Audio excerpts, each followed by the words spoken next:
This is a Glendale Library Arts and Culture program created for and featuring teens, edited and hosted by the Teen Library staff. This episode is part of Glendale Library Arts and Cultures and the Southern California Library Cooperative's Be the Change series, which focuses on inclusion, diversity, equity, and anti-racism. Be the Change events will build collective understanding of systematic racism, elevate the voices and stories of Black, Indigenous, and people of color, and inspire our community to be the change. As part of Native American Heritage Month in early November, Glendale Library Arts and Culture will host various programs. On November 30th at 6:30 p.m., author David Heska Wyden will discuss his new novel, Winter Counts. Register for the event at www.glac.info/BeTheChange. Hi everyone, it's Melissa. And Desiree. Welcome to the guest episode of Teen G.E.N Talks. Today's guest attended the Denver School of Arts studying dance, music, and acting. In 2014, she graduated from California Institute of the Arts with her Bachelor's of Fine Arts in Dance and Choreography. She is a creative director, choreographer, dancer, singer, actress, crafter, painter, set designer, and likes to use all of these avenues to express herself, as well as the many artistic hats she wears. She is an environmental and Indigenous activist based in LA, who is a part of the International Indigenous Youth Council. Alexis teaches dance and Pilates to ages 2 to 80-year-olds and takes pride helping people find their strength and artistic way to express themselves through dance and movement. Grab a snack and drink, and let's welcome Alexis Saenz to Teen G.E.N Talks. Yay! Thank you, Alexis, for taking the time out of your day to talk with us. We have a lot to discuss. Awesome. Yes. Thank you for having me. So to start off, I want to ask, how did you fall in love with dancing and the arts in general? Yeah, for me, since I was little and since I could walk, I was just always moving. My mom said, that was like me. My mom also was a dancer though, and she had her own dance studio. So my sister and I kind of grew up living in the dance studio. So it was just kind of natural for us. But as soon as I could walk and I showed interest in dance, they put me in classes. I think I was a lot younger than the rest of the kids, but I showed that interest and just loved moving. So I think it's just always been inside of me. I've always just really enjoyed dancing, and I think for me it's been more of a therapeutic thing. It's like an outlet for me. It's a way that I can let go and release and express myself. And over the past few years, it's definitely been like a journey for me to all of the different ways, with going to school for dance, and then having those moments where I don't get to dance as much. And it's definitely just been a crazy journey with it. But I think no matter what, movement will always be a part of my life. Dancing will always be a part of my life because it's natural. It's who I am. It's you hear that beat and you're just whether it's bobbing your head or tapping your toe or doing a full routine, it's something that I feel is so embedded in me that I don't know, it's just who I am. Right. You graduated from California Institute of the Arts with your Bachelor of Fine Arts in Dance and Choreography. What has been one of your favorite dances that you have choreographed? Yeah, my favorite dance that I've choreographed, I would say would have to be the piece I did called Bereavement.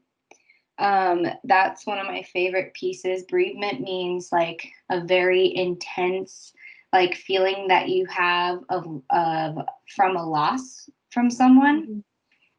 And for me, back in 2014, one of my friends that I met at Cal Arts, one of my best friends, his name was Jose Estrada Jr. He passed away in 2014. And it was a really hard death for me. And I created this piece, and I actually ended up recreating it for years. So that happened in 2014, and I've created it into, first it was a solo, then I made it into a group piece, Then I made it into half a solo, half a group piece. And then now I'm going to revamp it actually and create it into a solo for one of my students.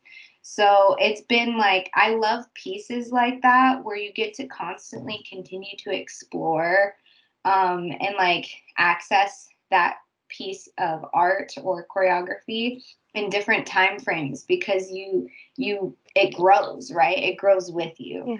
Yeah. So that piece I feel like has definitely grown so much over the years, but I think it was such a detrimental piece to my growth, not only as a choreographer and dancer, but as a person as well. Do you remember the first dance performance that you ever did? Ooh, I don't know if I remember the first, because I mean, I was probably like 2, and like it was some dance recital or something. So I don't know if I necessarily remember that, but I do remember my first like solo for competition. And I did a Janet Jackson piece. Like my mom let me work with one of the dance teachers. Her name is Teresa. And I was like, I already had it all planned. I was like, so I want to dance to Janet Jackson. I'm like 6 or 7 or 8 or something. I'm like, Janet Jackson, I want my costume to be all purple, and I wanted to say Janet on the back. Like, I already had the thing. Like, even though she's the choreographer, like, I already had it all planned out. This is what we're doing, you know? I feel like I've always been like that, honestly. But yeah, I remember my first time performing that on stage, and I just was like living my best life. I think there was 3 different Janet songs remixed together, and I was just going full out and just like having the best time. I loved it. Do you have a favorite project that you've done through dance? Yeah, I think I've done a lot of dance for camera films, and to this date, I have a lot of those films up on YouTube or Vimeo. My biggest project, The Process of Remembering, which took a year to create, I feel like is such a huge piece of me and who I am that, you know, that's always been one of my favorites. It's up on my Vimeo specifically because it's a lot longer than the rest of the pieces that I've done. But I also really enjoy one of the most recent pieces I did back in December, which was called Doomed. And that piece I filmed when I was traveling overseas. I went to Trinidad and Tobago, and it was like in the ocean, and I was like moving with the waves, and it was very much more so emotional and very healing for me. Like, you can't tell in the film, but because the water was everywhere, but I was like crying half the time. Like, it was so beautiful. So I feel like it's definitely a tie between those 2 pieces that I've done, The Process of Remembering and Doomed. Yeah. So you also teach dance and Pilates as well. What led you to want to teach? Yeah, when I was younger, I think because, you know, my mom's a teacher, I just naturally, just being in her classes and like watching her teach all the time, like I naturally had that kind of leadership quality that teachers have or have to have, you know. And for me, it just is something that comes so natural that because of that. So I definitely started teaching at a young age when I was in high school. Started teaching for after school programs in Colorado because that's where I'm originally from. And then I started with Pilates because in high school, the competition studio I ended up going to, my mom lost her studio and back in like 2004 or 2005. And so we went to a different dance studio for the rest of my high school. And it was very heavily competition based. And they required you, if you were on company, to take Pilates to keep up with your health. And so I did that. And then when I went to college, I took it every semester, even if I didn't get credit. And one of my mentors in college was one of the Pilates instructors, and they asked, like, why don't you do this as a like second career and to kind of help support you while you're doing your dance stuff. And I was like, oh my God, yes. And so I got Pilates certified my last year in college while I was finishing out school, and just started teaching right after that and have been teaching Pilates ever since. And I've always wanted to do the same thing that my first Pilates instructor, Miss Luba, did for us, for our competition team, like working with our competition team to keep us up to date. So I've always wanted to do that out here. And 3 years ago, I found a studio that was new. It's called Elements Dance Space in Pasadena, actually. And I have been teaching there, and I have been their competition team's Pilates instructor for this will be the 4th year. So that was definitely a dream come true. But that's kind of how I got into specifically teaching dance and Pilates. You are part of the International Indigenous Youth Council. Can you talk a little bit more about what that is and how you got involved with them? Yeah, so the International Indigenous Youth Council was started in opposition to the Dakota Access Pipeline during the Standing Rock movement. It was founded by femme, two-spirit, queer, Indigenous youth, and they really were the forefront of that movement out in Standing Rock. And they were out there. One of my siblings, Tomas Lopez, they were one of those founding members. And once Standing Rock was over and everyone went back to their home states, we wanted to continue that fire that they started there at Standing Rock. And so we started working with our communities to bring that passion that they had at Standing Rock, that, for Indigenous land sovereignty and the climate justice movement. But obviously we can't talk about climate justice without social justice, right? So kind of focusing on those 3 things. And we even focus on more than that, like LGBTQ, two-spirit rights, missing murdered Indigenous women, that is just like the start of it, right? The climate justice movement. And so we just took that back, and we wanted to start teaching and starting to engage the leaders of tomorrow. And, we're called the International Indigenous Youth Council because Indigenous folks are not just, here in Turtle Island, which is so-called the United States. That, we have Indigenous folks from all over the world. So that's why we call ourselves the International Indigenous Youth Council. And we really accept people from all different types of Indigenous backgrounds. And we're really just trying to bring that work into our community of bringing the youth into this movement, creating leaders of tomorrow, and bringing back our Indigenous way of life into these movements, and creating a safe space for youth to start to lead some of these actions and some of these things that adults are doing or white-led organizations are doing. So I think it's really beautiful how the Youth Council has grown in the last few years. I think right after Standing Rock in 2017, we received the RFK Human Rights Award. And since then have just been speaking on a bunch of different panels. We have chapters all across Turtle Island, Los Angeles here, San Diego, Texas, Chicago, Colorado, South Dakota, Washington, D.C., Twin Cities in Minnesota. Yeah, literally just New Mexico, all over. So it's really great to see us, getting involved in our communities, doing nonviolent direct action trainings, doing rallies and strikes, raising awareness, and just really trying to make the world a better place through how we know the world to be. You mentioned this briefly, your short film called The Process of Remembering. Can you talk a little bit more about it and the inspiration behind it? Yeah, so for the process of remembering, I was going through a really rough time, actually.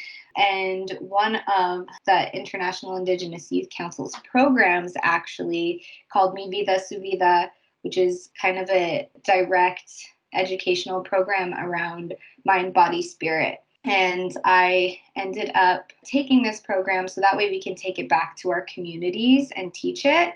And during that program, I really just like had so many emotions and feelings come up for me. Like that program changed my life, and just like learning all about belief systems and, you know, how to heal and what does that look like, how society plays into like our belief systems and things, and intergenerational trauma and family stuff and history and all these things, right? And from that program, there was a lot of exercises that helped me dig deeper. And when we got to the part about identity, I just broke down. I feel like for me, I'm a mixed person, biracial. My mom is white. My dad is Latinx, Indigenous. And I've always been told from outside people like what I am or who I am. And it's always been very difficult for me. I feel like there's this,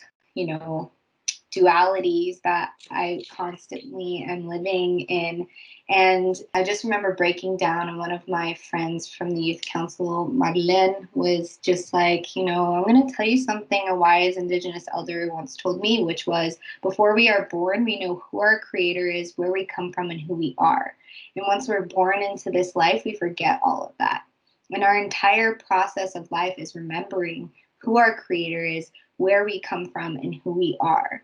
And that just completely changed my life. And, you know, when I came back to Los Angeles, I felt like I was really kind of went into like this state of just like depression, and I needed to pull myself out of it. So I actually started doing yoga as my friend suggested. And the first night I went there, I laid on the mat and I just like closed my eyes, and I literally had this vision of like a film. Like my mind kind of works like a film, and I had created other smaller films before this one, but I just saw flashes of a film, and the song that was playing was like a song about self-love, and I just started crying. I was like, I think I'm going to do like an entire project or piece on self-love and identity as a mixed race Indigenous woman, and like my journey. And like this would be like little vignettes of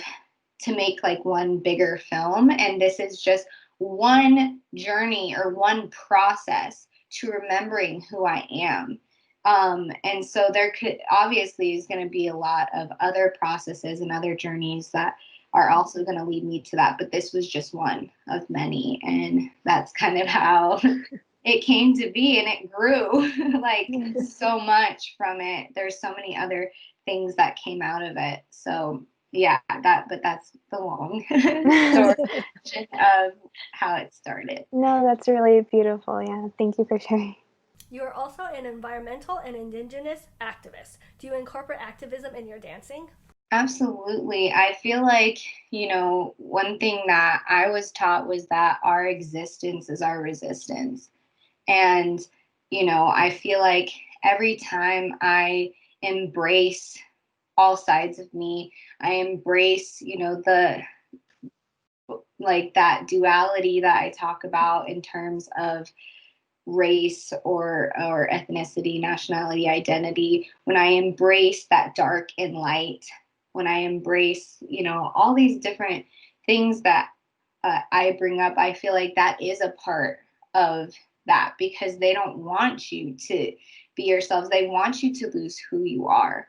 And I feel like me embracing those different parts of myself, and a lot of my work being around identity, it really, yeah, 100%. My work definitely has activism inside of it, even down to like, I did a piece a few years back that was all women, and it was about embracing each other as women instead of having that clash that people tend to talk about a lot, and just like being able to embrace each other as women. Even that, I feel like, had to do a lot with like just, you know, what we talk about a lot in our women's circles that we have across the globe, really, about like women's rights and women helping other women, right? So yeah, very much so. I feel like there's a lot of underlying activism within all the work that I do. So there's so many styles of dances, but what's your favorite style of dance?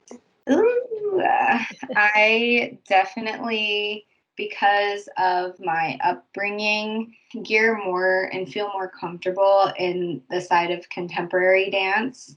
I was brought up very technical, so like lucky enough to do so many different styles, very privileged in that sense of being able to learn a lot of different styles growing up. And I feel like, contemporary is where I can mix things all together. And nowadays, a lot of people are like mixing and molding styles and stuff like that. But, and I'm currently like working on a bunch of other different styles that I might have done a few classes growing up, but didn't really dive into. So, but I would definitely have to say comfortability wise and like my go-to is definitely contemporary dance. Yeah. Which dancers or choreographers do you look for inspiration? There's so many. It's so hard.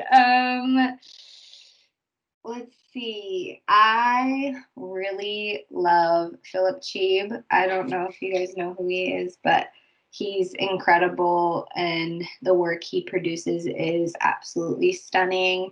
Batsheva Dance Company from the Middle East. They are so, like, they're incredible. Actually, they might be from Europe.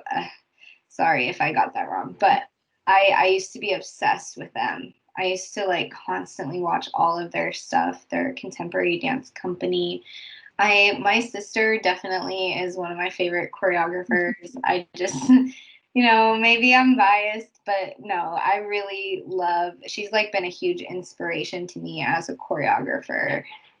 So definitely she is one of my favorites. I'll just leave it with those three.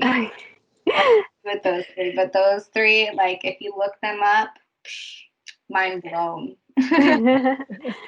What is a piece of advice for anyone that wants to become a dancer? Yeah, I would just really just have them explore their own bodies.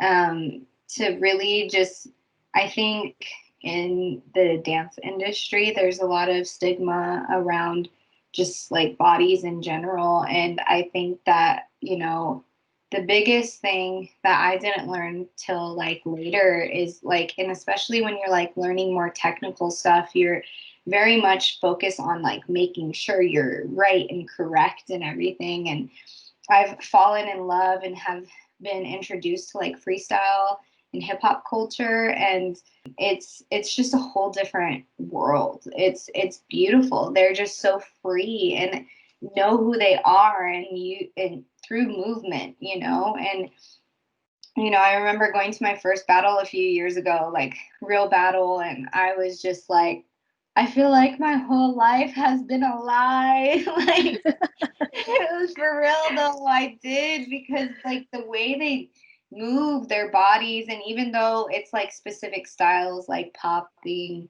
house, like all of those things, like they still have that uniqueness that they can bring to it and or make it into whatever their story is. And I just like have so much respect for freestyle dancers, and I have been on my own journey in terms of freestyling, and just like really trying to learn and take in before I like try to like do it. And it's really I think detrimental for people just starting out to like really start to understand your body, understand your voice, listen to a bunch of different music and see how your body feels and wants to move to it. I think is like the most important thing, and how you connect to dance first, and then you can move into like classes and trying to get better with like training your technique and stuff like that, because that stuff comes,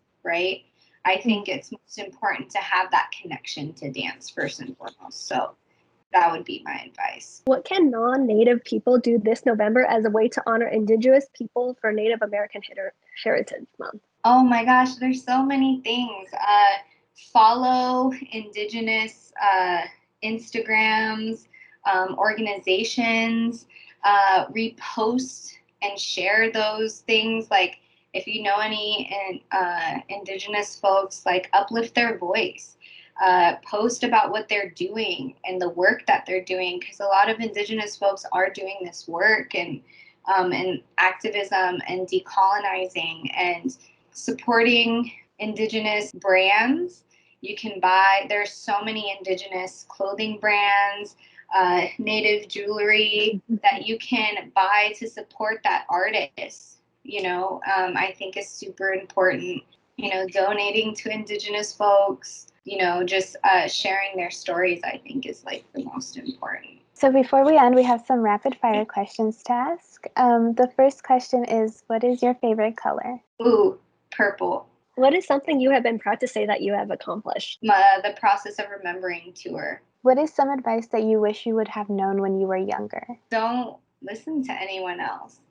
Listen to your heart and listen to your gut and your intuition. Don't let other people's projections of the world and how they see the world get in your way of doing what you want to do, of being who you want to be, of any of that. I wish someone would have taught me that earlier. Describe yourself as a teenager in 3 words. Naive, loud, and loving. What does success for you mean right now? Success for me right now is completing. I feel like, because a lot of times we have these ideas and we don't see them through. And I think success is even in the small things or the small projects or the small tasks. So completing it, completing the task, completing the project is that is success, in itself. And we need to be able to reward ourselves for that stuff, because then when the bigger work comes, we'll be able to see it through and finish it, because we can, not micromanage, but kind of manage those little tiny tasks. So I would say success is completing. Who would you want to perform with? I would love to perform with, I have a few different people. I would love to perform with Janae, Aoki, or Kehlani, or obviously Beyonce or J-Lo. Those are the two. Or I just want to perform with other Black Indigenous women of color and work with women in that way. I feel would be actually, but there is one person that is a male that I would love to work with, which is Kendrick Lamar. I just he's been my favorite since day one. But those are the main artists. You asked for 7. It's fine. That's okay. Yeah. It's supposed to be rapid fire. What is a book that you have read recently or are currently reading that you would recommend? Yes, one that I just recently read was Conscious Loving. It is a prerequisite for anyone, everyone has to read that book. And then right now I'm reading Braiding Sweetgrass.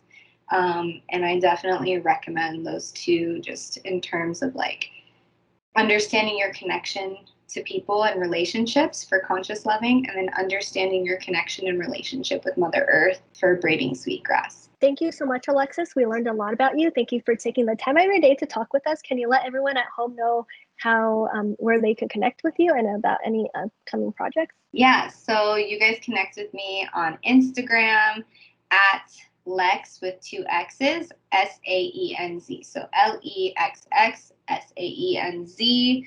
I do not have a Twitter. And I'm never really on Facebook, so really Instagram's the best way. But if you want to reach out to me through email, my email is lex.saenz12@gmail.com. I love talking about art and things, so if you have been inspired or you want to talk more about these books or whatever, my door's always open. And you can also find The Process of Remembering at theprocessofremembering.com, and there's a lot of stuff on the website that you can connect with. I also have YouTube, which is just Lex Saenz 12, LEXSAENZ 12. And most of my video projects and most recent ones are up on that. So yeah, that's how you can connect with me. And right now I'm just working on just like small little short freestyle series, dancing like in different places at night throughout Los Angeles or wherever I will travel to in the future, and just doing like more smaller projects like that. I have a big project in the works, but it's probably going to be a project that's going to take a few years to fully come to fruition. So follow me, stay up to date with that stuff. And yeah, thank you guys so much for having me. Thank you. No, thank you so much for Thank you doing this. so We really much. enjoyed talking to you. And yeah, thank you so much. Yeah, Thank you. you guys. Did you enjoy this episode? If you did, don't forget to like and subscribe to the Glendale Library Arts and Culture channel.